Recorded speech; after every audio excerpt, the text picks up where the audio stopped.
अस्सलाम वालेकुम dear students, friends school Dausa से आपका केमिस्ट्री का टीचर काजी मुजम्मिल नवाज।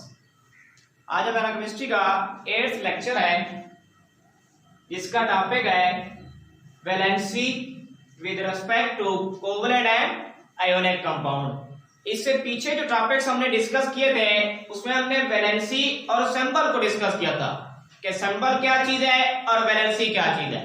वहां पर हमने वैलेंसी को सिर्फ और सिर्फ जनरल टर्म में डिस्कस किया था।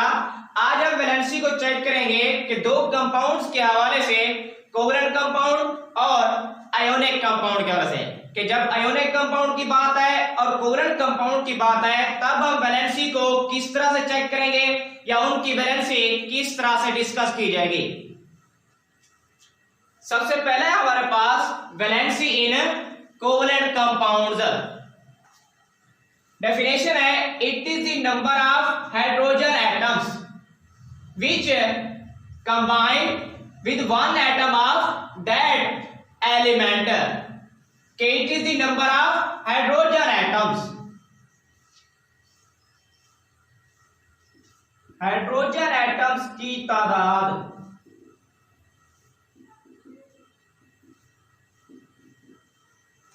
which combine, जो के जुड़े होते हैं, with one atom of that element, किसी भी एलिमेंट का जो एटम है उसके साथ जितने भी हाइड्रोजन एटम्स की तादाद होगी वही उसकी क्या काउंट होगी, वैलेंसी काउंट होगी। कि अगर एक हाइड्रोजन है उसके साथ तो उस एलिमेंट का जो एटम है उसकी वैलेंसी एक होगी। अगर उसके साथ दो हाइड्रोजन है तो उसकी वैलेंसी दो होगी। इसी तरह उसके साथ तीन हाइड्रोजन है तो उसकी वैलेंसी तीन होगी। दूसरी तारीफ है, the number of bonds formed by one atom of that element. Number of bond formed, bonds की तादाद। The number of bonds formed, के जितने भी bond by one atom of that element, के उस एलिमेंट का एक एटम जितने बॉन्ड्स बनाने की सलाहियत रखता है तो हम उन बॉन्ड्स की तादाद को काउंट कर लेंगे, वही उस एलिमेंट का जो एटम है उसकी वैलेंसी कहलाए।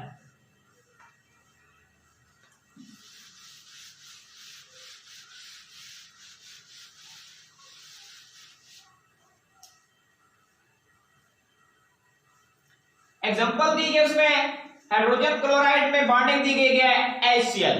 तो अभी हमने तारीफ डिस्कस की है कि number of hydrogen atoms combine with an element of that atom, कि उसके एलिमेंट के साथ, के एटम के साथ जितने हाइड्रोजन एटम्स जुड़े हुए हैं वही उसकी क्या कहलाएगा, वैलेंसी कहलाएगा। तो अब इसके साथ क्लोरीन के साथ कितने हाइड्रोजन जुड़े हुए हैं, एक हाइड्रोजन जुड़ा हुआ है, तो क्लोरीन की वैलेंसी जो बनेगी वो कितनी होगी, एक होगी। इसी तरह से ऑक्सीजन के साथ कितने हाइड्रोजन जुड़े हुए हैं, दो हाइड्रोजन जुड़े हुए हैं, तो ऑक्सीजन की वैलेंसी क्या बन जाएगी, 2। ये तो था किस हवाले से कि the number of hydrogen atoms, कि हाइड्रोजन एटम्स की तादाद कितनी है। अगर दूसरी तारीफ के हवाले से देखा जाए, the number of bond formed, कि उस एलिमेंट के एटम जो मौजूद है वो कितने बॉन्ड बनाता है। तो अगर देखा जाए तो क्लोरीन कितने बॉन्ड बना रहा है, एक बॉन्ड बना रहा है, तो इसकी वैलेंसी क्या होगी, एक होगी। इसी तरह से अगर हाइड्रोजन को देखा जाए तो हाइड्रोजन कितने बॉन्ड बना रहा है, तो हाइड्रोजन भी एक बॉन्ड बना रहा है, तो हाइड्रोजन की वैलेंसी भी क्या हो जाएगी, एक हो जाएगी। इसी तरह से वाटर के केस में ऑक्सीजन को देखा जाए तो ऑक्सीजन कितने बॉन्ड बना रहा है, दो बॉन्ड बना रहा है, तो इसकी वैलेंसी क्या होगी, दो हो जाएगी। जबकि हाइड्रोजन को देखा जाए तो हाइड्रोजन क्या है, एक ही बॉन्ड बना रहा है, तो हाइड्रोजन की वैलेंसी क्या हो जाएगी, एक हो जाएगी। इसी तरह से एक एग्जांपल और देख लेते हैं। मीथेन गैस है हमारे पास CH4 और दूसरा है अमोनिया। इसको सबसे पहले पहली तारीफ के हवाले से देखते हैं, the number of hydrogen atoms combined, कि कितने हाइड्रोजन एटम्स जुड़े हुए हैं किसी भी एलिमेंट के एटम के साथ। तो नाइट्रोजन के साथ क्या है, NH3 अमोनिया के अंदर कितने हाइड्रोजन है, 3 हाइड्रोजन है। तो नाइट्रोजन की वैलेंसी क्या हो जाएगी, 3 हो जाएगी। इसी तरह से the number of hydrogen atom in methane, के मीथेन में कार्बन के साथ कितने हाइड्रोजन जुड़े हुए हैं, 4 हाइड्रोजन है। तो कार्बन की वैलेंसी क्या हो जाएगी, 4। ये तो था पहली तारीफ के हवाले से।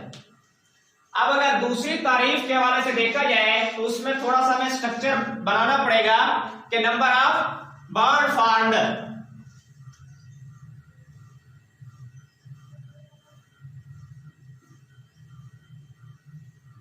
तो अमोनिया के मॉलिक्यूल में देखा जाए तो नाइट्रोजन कितने बॉन्ड बना रहा है, 1, 2 और 3। तो 3 बॉन्ड बना रहा है नाइट्रोजन का मॉलिक्यूल।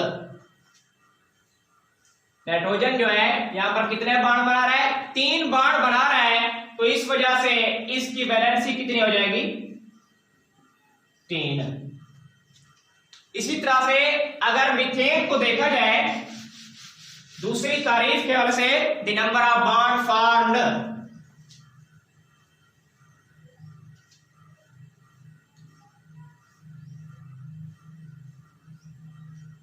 तो इसमें कार्बन जो है 4 बॉन्ड बना रहा है। तो टोटल बॉन्ड कितने हो गए, 4 बॉन्ड बनते हैं।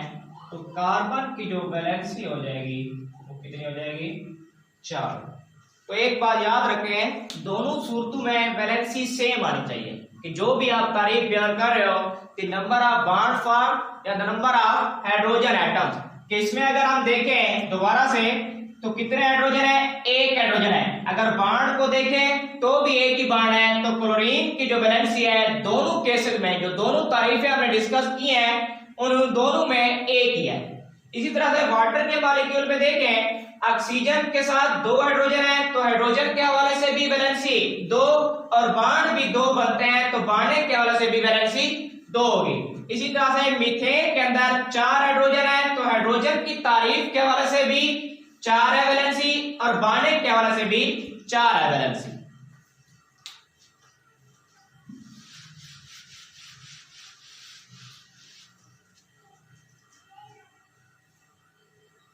नेक्स्ट हमारे पास वैलेंसी इन आयोनिक कंपाउंड्स। कि आयोनिक कंपाउंड के हवाले से वैलेंसी किसे कहते हैं, it is the number of electrons, के इलेक्ट्रॉन्स की तादाद, गेन, कि कोई भी एटम जो हासिल करता है or lost by an atom of an element to complete its octet. तो इसमें थोड़ी सी बात समझने वाली है कि सबसे पहले क्या है, the number of electrons, electrons की तादाद। गेन मतलब हासिल करना, लास्ट मतलब current. By an atom of an element, कि किसी एलिमेंट का जो एटम मौजूद है किस मकसद के लिए, टू कंप्लीट इट्स ऑक्टेट, के ऑक्टेट कंप्लीट मतलब मुकम्मल, कि कोई भी एलिमेंट का जो एटम मौजूद होगा वो अपना ऑक्टेट मुकम्मल करने के लिए जितने इलेक्ट्रॉन हासिल करेगा या खारिज करेगा, the number of electrons, electron की तादाद, गेन और लॉस, कि उसने कितने इलेक्ट्रॉन हासिल किए हैं और कितने खारिज किए हैं, by an atom of an element, कि किसी भी एलिमेंट का जो एटम मौजूद है हमारे पास किस मकसद के लिए, टू कंप्लीट इट्स ऑक्टेट, कि अपना बैरूनी मदार में 8 इलेक्ट्रॉन मुकम्मल करने के लिए। ऑक्टेट से क्या मुराद होता है कि वैलेंस शेल के अंदर में 8 इलेक्ट्रॉन, कि किसी भी एटम के बैरूनी मदार में 8 इलेक्ट्रॉन का होना उसे हम कहते हैं ऑक्टेट। तो ये चीज किस लिए होती है, बेसिकली एटम स्टेबिलिटी हासिल करने के लिए ऑक्टेट रूल को फॉलो करते हैं। तो आयोनिक कंपाउंड की तारीफ फिर से बता देता हूं, it is the number of electrons gained or lost by an atom of an element to complete its octet। कि किसी एलिमेंट का जो भी एटम हमारे पास मौजूद है उसके अंदर कोई भी एटम जो है वो कितने इलेक्ट्रॉन खारिज या हासिल करता है, किस मकसद के लिए, टू कंप्लीट इट्स ऑक्टेट, अपना ऑक्टेट मुकम्मल करने के लिए।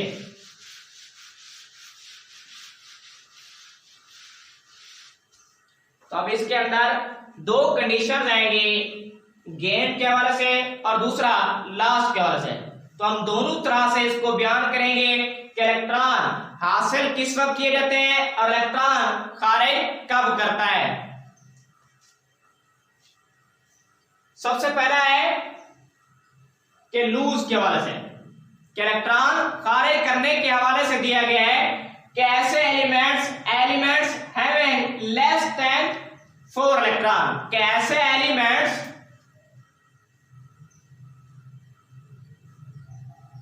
जिनके वैलेंस शेल के अंदर 4 से कम इलेक्ट्रॉन हो, मतलब 1, 2 या मैक्सिमम 3 इलेक्ट्रॉन हो। अगर इतने इलेक्ट्रॉन की कैपेसिटी मौजूद होगी तो एलिमेंट्स क्या करेंगे, प्रेफर करते हैं, फोकियत करते हैं किस चीज को, इलेक्ट्रॉन हासिल करने की बजाय इलेक्ट्रॉन खारिज करने के अमल को। उस चीज का भी मैं आपको बता देता हूं कि वो इसलिए ऐसा काम किस लिए करेंगे। सबसे पहले देखते हैं दो एलिमेंट्स, कैसे elements which have less than 4 electrons in their valence shell prefer to lose the electron to complete their octet, कि वो एलिमेंट्स जिनके वैलेंस शेल में 4 से कम electron, less than 4 electrons in their valence shell, उनके बैरूनी मदार में, प्रेफर मतलब किसी काम में जो बर्तरी है वो किसके लिए, टू लूज, खारिज करने के लिए, द इलेक्ट्रॉन को, टू कंप्लीट देयर ऑक्टेट, अपना बैरूनी मदार मुकम्मल करने। अब जब वैलेंस शेल में 8 इलेक्ट्रॉन रखने हैं तो उसके लिए क्यों ये ऐसा काम कर रहे हैं। तो इसमें हम एग्जांपल देख लेते हैं कि इस चीज की, अभी जो हमने डिस्कस किया है सोडियम की। सोडियम का एटॉमिक नंबर क्या है, 11। तो सोडियम के पहले शेल में कितने हो जाएंगे, 2, दूसरे शेल में 8 और तीसरे शेल में 1 इलेक्ट्रॉन। तो अब सोडियम ने क्या करना है, अपना ऑक्टेट मुकम्मल करना है। ऑक्टेट मतलब है बैरूनी मदार के अंदर 8 इलेक्ट्रॉन का होना। तो अब इसके पास दो ऑप्शन है, या तो ये अपने इस वैलेंस शेल वाला 1 इलेक्ट्रॉन खारिज करके इसको खत्म कर दे और पीछे वापस चला जाए, या ये 7 इलेक्ट्रॉन मजीद किसी दूसरे एटम से हासिल करे और इसी अपने ऑक्टेट को n में क्या करे, 8 इलेक्ट्रॉन लेकर आए। तो उसके लिए जो सबसे आसान काम है वो क्या है, किसी 1 इलेक्ट्रॉन को खारिज कर देना, बजाय वो मजीद 7 इलेक्ट्रॉन किसी से क्या है, हासिल करे, तो वो मुश्किल है। ये सबसे बेस्ट ऑप्शन है उसके लिए कि उसके जो वैलेंस शेल में 1 इलेक्ट्रॉन है उसी को क्या करे, खारिज कर दे, और फिर ये m शेल खत्म हो जाएगा और वो अपने पीछे वाले शेल में वापस चला जाएगा जिसमें l में कितने इलेक्ट्रॉन है, 8 इलेक्ट्रॉन है। तब वो इसका क्या होगा, वैलेंस शेल ही काउंट होगा और उसका ऑक्टेट भी क्या हो जाएगा, मुकम्मल। तो इसी तरह से ऐसे एलिमेंट्स जिनके वैलेंस शेल में कितने इलेक्ट्रॉन होंगे, 1, 2, 3 इलेक्ट्रॉन होंगे, सोडियम है, मैग्नीशियम है और तीसरा हमारे पास है एल्यूमिनियम। तो सोडियम के वैलेंस शेल में 1, मैग्नीशियम के वैलेंस शेल में 2, एल्यूमिनियम के वैलेंस शेल में है 3 इलेक्ट्रॉन। तो ये क्या करते हैं, प्रेफर करते हैं इलेक्ट्रॉन खारिज करने को। सोडियम क्या करेगा, 1 इलेक्ट्रॉन खारिज करेगा, मैग्नीशियम 2 और एल्यूमिनियम 3। तो जितने भी इलेक्ट्रॉन ये खारिज कर रहे हैं वही इनकी क्या बन जाएगा, वैलेंसी बन जाएगा। तो सोडियम की वैलेंसी 1, मैग्नीशियम की 2 और एल्यूमिनियम की वैलेंसी जो है 3 बन जाएगी।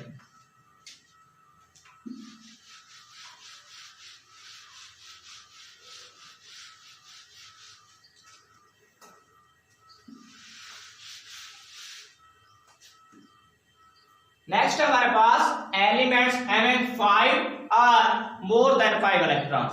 कैसे elements, those elements which have 5 or more than 5 electrons in their valence shell prefer to gain the electron to complete their octet। कैसे एलिमेंट्स जिनके वैलेंस शेल में 5 इलेक्ट्रॉन हो या 5 से ज्यादा, 5 से ज्यादा कितने, 6 या 7, 8 कभी नहीं। जब 8 हो जाएंगे तो ऑक्टेट मुकम्मल हो जाएगा, क्योंकि हम पहले से कह रहे हैं to gain the electrons to complete their octet, कि अपना ऑक्टेट अपने बैरूनी मदार में 8 इलेक्ट्रॉन मुकम्मल करने की वो क्या कर रहे हैं, कोशिश कर रहे हैं। तो अगर उनके वैलेंस शेल में कितने इलेक्ट्रॉन होंगे, 5, 6 या 7, तो इस सूरत में एलिमेंट्स किस चीज को प्रेफर करेंगे, वो इलेक्ट्रॉन क्या करेंगे, गेन, इलेक्ट्रॉन हासिल करने के अमल को बर्तरी में ले जाएंगे। इसकी भी रीजन बताता हूं, क्योंकि जिसके वैलेंस शेल में 5 इलेक्ट्रॉन, तो उसे अपना ऑक्टेट मुकम्मल करने के लिए कितने इलेक्ट्रॉन की जरूरत है, 3 इलेक्ट्रॉन की। जिसके वैलेंस शेल में 6 इलेक्ट्रॉन, उसे अपना ऑक्टेट मुकम्मल करने के लिए कितने इलेक्ट्रॉन की जरूरत है, 2 इलेक्ट्रॉन की। और जिसके वैलेंस शेल में अगर है 7 इलेक्ट्रॉन, तो उसे कितनी जरूरत है, 1 इलेक्ट्रॉन की। तो वो हमेशा क्या करेंगे, इलेक्ट्रॉन हासिल करेंगे।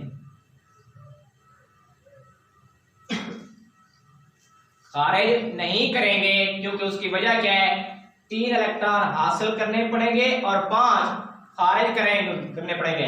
इसी तरह से अगर 2 इलेक्ट्रॉन हासिल करें तो 6 क्या करेंगे, खारिज करने पड़ेंगे। अगर 1 इलेक्ट्रॉन हासिल करें, या दूसरा ऑप्शन क्या बनता है, 7 इलेक्ट्रॉन खारिज करने पड़ेंगे। तो हमेशा काम वो वही करेंगे जो उन्हें आसान लगेगा या उनके लिए बर्तरी होगी जिसमें। तो हमेशा जिनके वैलेंस शेल में क्या होंगे, 5 होंगे, वो 3 इलेक्ट्रॉन। जिनके वैलेंस शेल में 6, वो 2 इलेक्ट्रॉन। जिनके वैलेंस शेल में 7, वो हमेशा 1 इलेक्ट्रॉन हासिल करेंगे।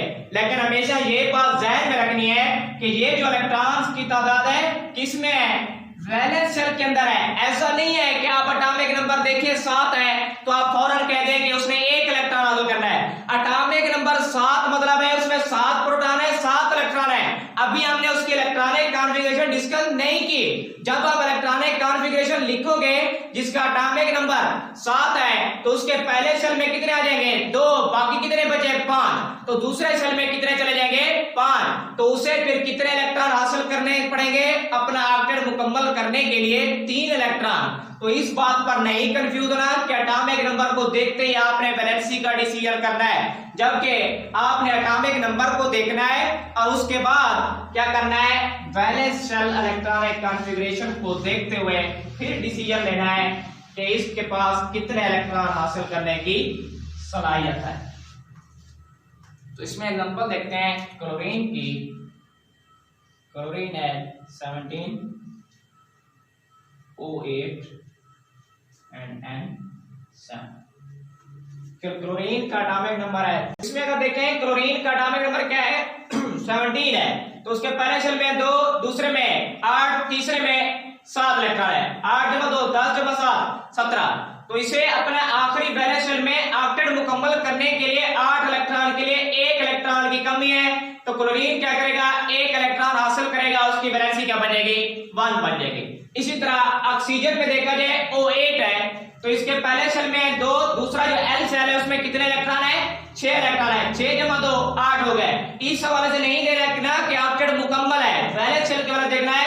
तो वैलेंस शेल में कितने इलेक्ट्रॉन है, जो L शेल है उसमें 6 इलेक्ट्रॉन है, तो उसमें मजीद 2 इलेक्ट्रॉन आ सकते हैं। तो ये 2 इलेक्ट्रॉन हासिल करके अपना ऑक्टेट मुकम्मल करेगा और इसकी वैलेंसी क्या बन जाएगी, 2 बन जाएगी। तीसरा है नाइट्रोजन, N7 है, पहले शेल में 2, दूसरे में 5 इलेक्ट्रॉन आएंगे। तो दूसरे शेल को मुकम्मल करने के लिए, मतलब ऑक्टेट मुकम्मल करने के लिए उसे 3 इलेक्ट्रॉन की जरूरत है। तो वो 3 इलेक्ट्रॉन हासिल करके अपना ऑक्टेट मुकम्मल करेगा। तो नाइट्रोजन यहाँ पर कितनी वैलेंसी शो करेगा, 3 शो करेगा। नेक्स्ट हमारे पास जो फाइनल है आज का टॉपिक लास्ट, वो है वेरिएबल वैलेंसी। कि वेरिएबल वैलेंसी किसे कहते हैं, some elements show more than one valency. कि कुछ एलिमेंट्स ऐसे होते हैं जो एक से ज्यादा वैलेंसी शो करते हैं, so they have variable valency.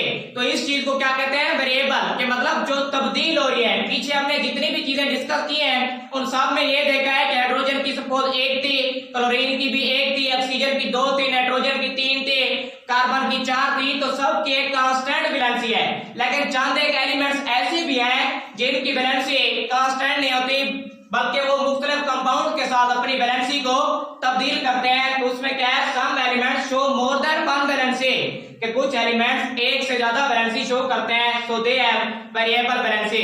उसके एग्जांपल में हमारे पास आयरन है, इन फेरस सल्फेट FeSO4 है, कि फेरस सल्फेट के अंदर आयरन की जो वैलेंसी है वो कितनी है, 2 है, जबकि in ferric sulphate the valency of iron is 3, कि आयरन की वैलेंसी इसमें कितनी है, 3 है। अब ये क्या है, वेरिएबल वैलेंसी शो कर रहा है, तो इन दोनों के अंदर आप देखें तो नेम में फर्क है। पहले के अंदर हमने क्या लिखा है, फेरिक सल्फेट, जिसमें आयरन वैलेंसी कितनी शो कर रहा है, 2 जाहिर कर रहा है, जबकि फेरिक सल्फेट के अंदर देखें आयरन की वैलेंसी क्या है, 3 है। तो इसके लिए नेम भी हमने मुख्तलिफ रखा है, कि पहले के लिए क्या है हमारे पास फेरस सल्फेट और दूसरे के लिए क्या है, फेरिक सल्फेट। अब इसका एक रूल है कि नेम लिखने के लिए, अब जो आयरन का लैटिन नेम है वो है फेरम, तो इसके लिए रूल है कि जब क्या होगा, कम वैलेंसी शो कर रहा होगा और जब क्या कर रहा होगा, ज्यादा वैलेंसी, क्या हम कंपैरिजन करेंगे कि उसकी जो वेरिएबल वैलेंसी है, तो एक में आयरन शो कर रहा है 2, दूसरे में 3।